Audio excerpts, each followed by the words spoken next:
নমস্কাৰ প্ৰিয় দৰ্শক, আজিৰ এই ভিডিঅ'টোৰ জৰিয়তে আমি এনেকুৱা 10জন ব্যক্তিৰ বিষয়ে শ্বেয়াৰ কৰিব খুজিছোঁ যি 10জন ব্যক্তিৰ ঘৰত আপুনি কোনো কাৰণতে ভুলতো কেতিয়াও কোনো আহাৰ গ্ৰহণ কৰাটো উচিত নহয়।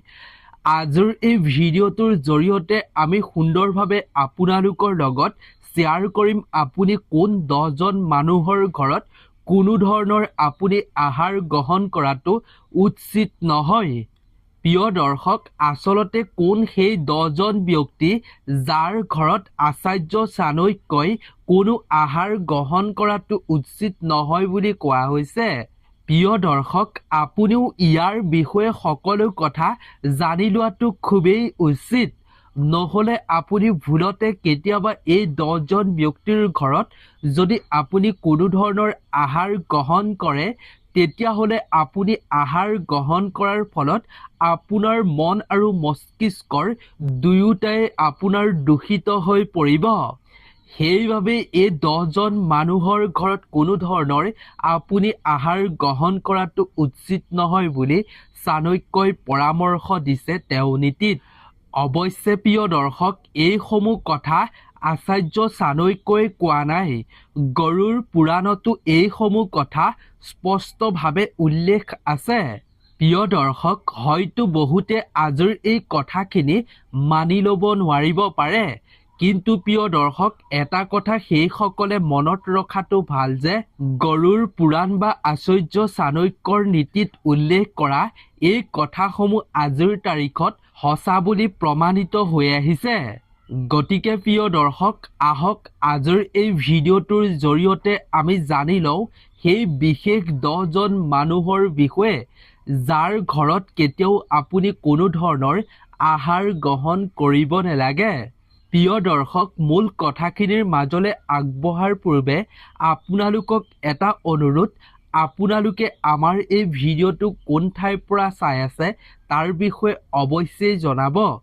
আৰু লগতে প্ৰিয় দৰ্শক, ভিডিঅ'টোত অৱশ্যেই এটা লাইক কৰিব আৰু এনেধৰণৰ আপুনি শাস্ত্ৰ সম্বন্ধীয় কথাসমূহ জানিবৰ বাবে আপুনি এই চেনেলটো অৱশ্যেই ছাবস্ক্ৰাইব কৰি ৰাখিব। প্ৰিয় দৰ্শক, আমি প্ৰায় আনৰ ঘৰত আহাৰ গ্ৰহণ কৰোঁ আৰু আমাক কেতিয়াবা আহাৰ গ্ৰহণ কৰিবলৈ নিমন্ত্ৰণো কৰে।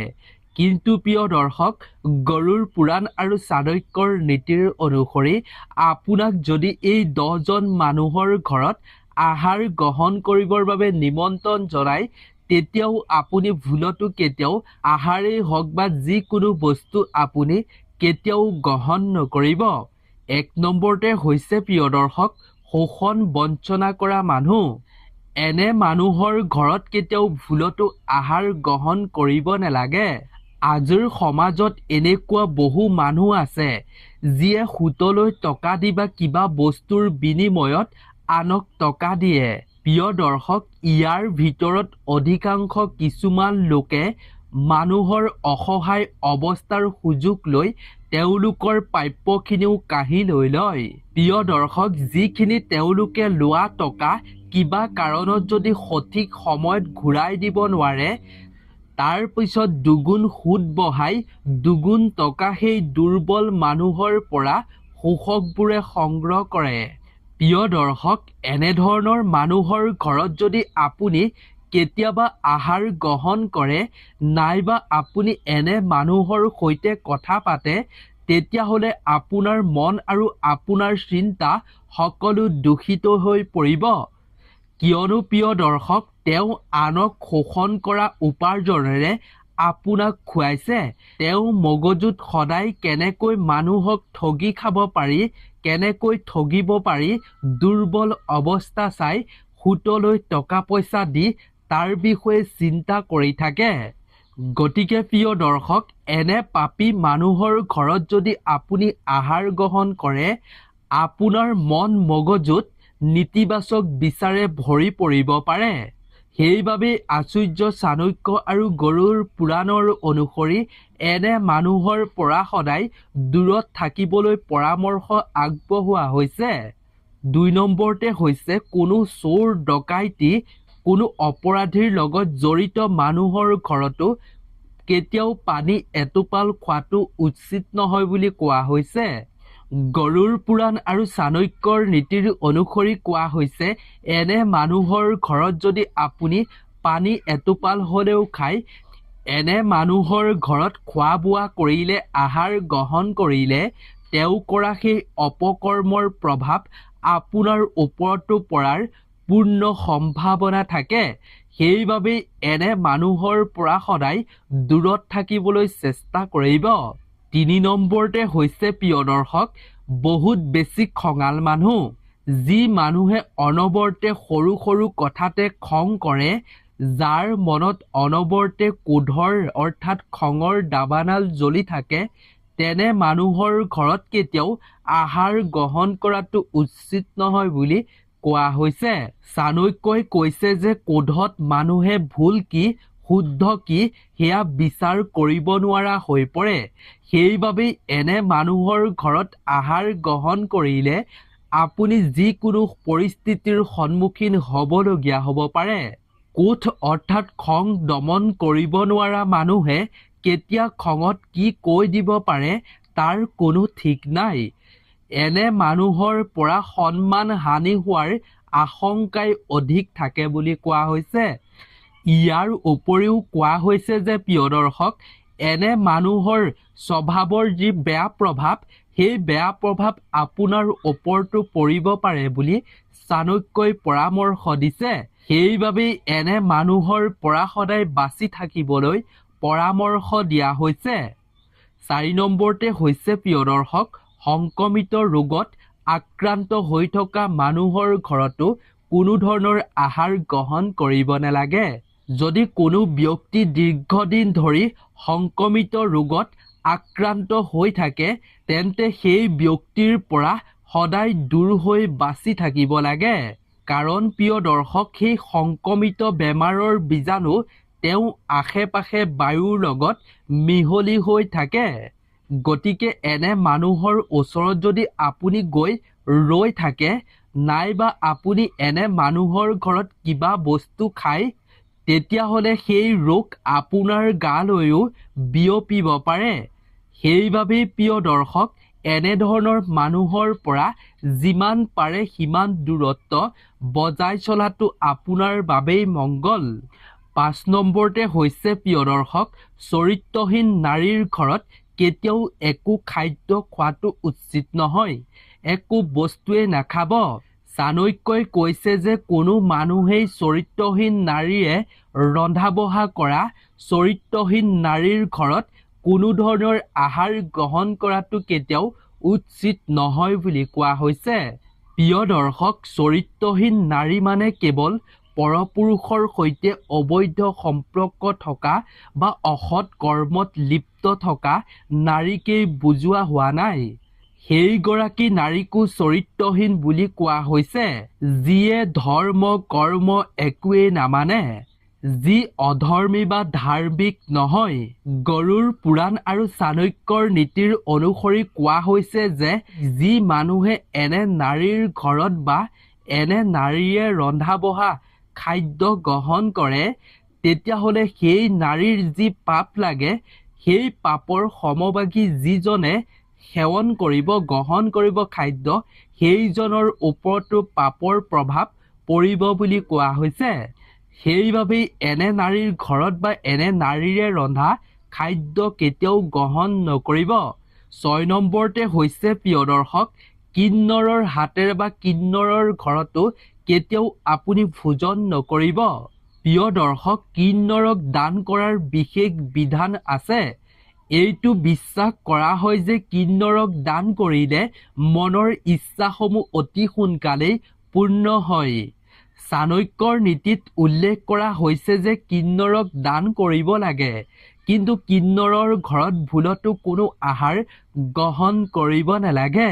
কিন্নৰে বিভিন্ন ধৰণৰ মানুহৰ পৰা সদায় টকা দান হিচাপে লাভ কৰে। এই কিন্নৰসকলক দান দিয়া মানুহসকলৰ ভিতৰত ভাল বেয়া সকলো মানুহ থাকে। সেইবাবেই কিন্নৰে এনেধৰণে উপাৰ্জন কৰা টকাৰে আপোনাক যদি আহাৰ খাবলৈ মাতে, নিমন্ত্ৰণ জনায়, তেতিয়াহ'লে আপুনি ভুলতো কোনো কাৰণতে সেই আহাৰ গ্ৰহণ নকৰিব। আপোনাৰ বাবে তেনে কৰাটোৱেই মংগল বুলি চাণক্যই কৈছে। 7 নম্বৰতে হৈছে প্ৰিয় দৰ্শক, নিষ্ঠুৰ নিৰ্দয়ী বা হৃদয়হীন মানুহৰ ঘৰতো ভুলতো কেতিয়াও খাদ্য গ্ৰহণ কৰাটো উচিত নহয়। চাণক্যই কৈছে যে যদি কোনো মানুহৰ নিৰ্দয়ী বা আনৰ প্ৰতি কোনো মানৱীয়তাৰ ভাৱ নাথাকে, আনক কষ্ট দি তেওঁলোকে আনন্দ লাভ কৰে, এনে ব্যক্তিৰ পৰা সদায় দূৰত থাকিবলৈ পৰামৰ্শ দিয়া হৈছে। এনে মানুহৰ ঘৰত কিবা বস্তু খালে, আহাৰ গ্ৰহণ কৰিলে আমাৰ স্বভাৱ আৰু চিন্তাত তেওঁ যি নেতিবাচক চিন্তাধাৰা তাৰ প্ৰভাৱ আমাৰ ওপৰতো পৰিব পাৰে বুলি চাণক্যই কৈছে। প্ৰিয় দৰ্শক, এনে মানুহৰ কথাই, এনে মানুহৰ আচৰণৰ প্ৰভাৱে আমাকো এদিন নিৰ্দয়ী হ'বৰ বাবে বাধ্য কৰাব পাৰে। প্ৰিয় দৰ্শক, আমি যেনেদৰে আহাৰ গ্ৰহণ কৰিম, আমাৰ চিন্তা বিচাৰো সেইদৰে গঢ় লয় বুলি চাণক্যই উল্লেখ কৰিছে। প্ৰিয় দৰ্শক, 8 নম্বৰতে হৈছে নিৰ্দয়ী ৰজা। যদি কোনো ৰজা নিৰ্দয়ী, যি ৰজাই নিজৰ প্ৰজাৰ প্ৰতি কোনো ধ্যান নিদিয়ে, যি ৰজাই নিজৰ প্ৰজাক কষ্ট দি নিজেই সুখত থকাৰ চিন্তা কৰে, তেনে ৰজাৰ গৃহতো কেতিয়াও আহাৰ গ্ৰহণ কৰাটো উচিত নহয় বুলি কোৱা হৈছে। ৰজাৰ কৰ্তব্য হৈছে প্ৰজাৰ ধ্যান ৰখাৰ আৰু তেওঁ অধীনত থকা সকলো মানুহৰ আৱশ্যকতা পূৰণ কৰাই হৈছে ৰজাৰ ধৰ্ম। যি ৰজাই এই সকলোবিলাক কথাত ধ্যান নিদি সকলো প্ৰজাক অশান্তিত ৰাখে, তেনে ৰজাৰ গৃহত কেতিয়াও আহাৰ গ্ৰহণ কৰিব নালাগে বুলি কোৱা হৈছে। প্ৰিয় দৰ্শক, ৰজা মানে কোনো দেশ বা ৰাজ্যৰ মুৰব্বীৰ কথাই আপোনাক কোৱা হৈছে। প্ৰিয় দৰ্শক, 9 নম্বৰতে হৈছে আনৰ সমালোচনা কৰা মানুহ। যি মানুহে অনবৰতে আনৰ সমালোচনা কৰাত ব্যস্ত থাকে, তেনে মানুহৰ ঘৰত বা তেনে মানুহে প্ৰস্তুত কৰা খাদ্য খালে পাপ হয়। সমালোচনা কৰাটো আটাইতকৈ এটা বেয়া অভ্যাস। সমালোচনা কৰা মানুহে আনক অশান্তি আৰু সমস্যাত পেলায়। আনক সমালোচনা কৰি, আনক দুখ কষ্ট দি, অশান্তি দি এইসকল মানুহে খুব আনন্দ লাভ কৰে। সমালোচনা কৰা মানুহে বেলেগ পাপ নকৰিলেও হয় বুলি চাণক্যই উল্লেখ কৰিছে তেওঁৰ নীতিত। সেইবাবেই চাণক্যৰ নীতিৰ অনুসৰি এনে মানুহৰ ঘৰতো কেতিয়াও কোনো আহাৰ খোৱাটো উচিত নহয় বুলি কোৱা হৈছে। প্ৰিয় দৰ্শক, 10 নম্বৰতে হৈছে নিচাযুক্ত দ্ৰব্য বিক্ৰী কৰা মানুহ। প্ৰিয় দৰ্শক, বিভিন্ন ধৰণৰ নিচাযুক্ত দ্ৰব্য বিক্ৰী কৰি উপাৰ্জন কৰি চলি থকা মানুহৰ ঘৰতো ভুলতো কেতিয়াও আপুনি আহাৰ গ্ৰহণ কৰাটো উচিত নহয়। এনে ঘৰত আহাৰ গ্ৰহণ কৰাটো বৰ্জন কৰিবলৈ চাণক্যই পৰামৰ্শ দিছে তেওঁৰ নীতিত। কাৰণ প্ৰিয় দৰ্শক, এই নিচাৰ কাৰণেই বহু লোকৰ ঘৰ সংসাৰত অশান্তিৰ সৃষ্টি হয়, সুখ শান্তি নোহোৱা হয়। প্ৰিয় দৰ্শক, ইয়াৰ দোষ পোনপটীয়াকৈ নিচাযুক্ত দ্ৰব্য বিক্ৰী কৰা সেই মানুহজনৰ গাতেই লাগে। গতিকে প্ৰিয় দৰ্শক, এনে মানুহৰ ঘৰত আহাৰ গ্ৰহণ কৰিলে তেওঁ কৰা পাপৰ প্ৰভাৱ আপোনাৰ ওপৰতো পৰিব পাৰে। সেইবাবেই এনেধৰণৰ মানুহৰ ঘৰত কেতিয়াও আহাৰ গ্ৰহণ কৰিব নালাগে বুলি কোৱা হৈছে। প্ৰিয় দৰ্শক, বহুতে এতিয়া ক'ব পাৰে যে সকলোৱে নিজৰ কৰ্ম কৰি খাইছে, সকলোৱে কষ্ট কৰি খাইছে, নিচাজাতীয় সামগ্ৰী বিক্ৰী কৰিছে, সেয়া তেওঁলোকৰ বৃত্তি। কিন্তু প্ৰিয় দৰ্শক, আপুনি এটা কথা ভাবি চাওকচোন, আপুনি যি সামগ্ৰী বিক্ৰী কৰিছে সেইবোৰে যদি আনক অপকাৰ কৰে, আনক অশান্তি দিয়ে, তেন্তে প্ৰিয় দৰ্শক, আপুনি কেনেকৈ শান্তিত থাকিব পাৰিব? কেৱল প্ৰিয় দৰ্শক, নিচাজাতীয় সামগ্ৰীয়ে নহয়, এই পৃথিৱীত উপাৰ্জন কৰি চলিব পৰাৰ বহুতো সৎ কাম আছে। আপুনি সেইসমূহ কৰক। গতিকে প্ৰিয় দৰ্শক, গৰুড় পুৰাণ আৰু চাণক্যৰ নীতিত উল্লেখ থকা এই 10 জন ব্যক্তিৰ ঘৰত ভুলতো কেতিয়াও আহাৰ গ্ৰহণ নকৰিব, আপোনাৰ বাবেই মংগল বুলি কোৱা হৈছে। গতিকে প্ৰিয় দৰ্শক, কথাখিনি জানি বা শুনি আপুনি নিশ্চয় অলপ হ'লেও উপকৃত হৈছে। গতিকে আজিৰ এই ভিডিঅ'টো ইমানেই আছিল। আশা কৰোঁ ভিডিঅ'টো চাই নিশ্চয় ভাল পালে। যদি ভাল পালে তেন্তে আপোনাৰ বন্ধুবৰ্গৰ লগতো যিমান পাৰে সিমান শ্বেয়াৰ কৰক। গতিকে আপোনালোক সকলো ভালে থাকক, সুস্থ থাকক, তাৰেই আমিও কামনা কৰিছোঁ। ধন্যবাদ।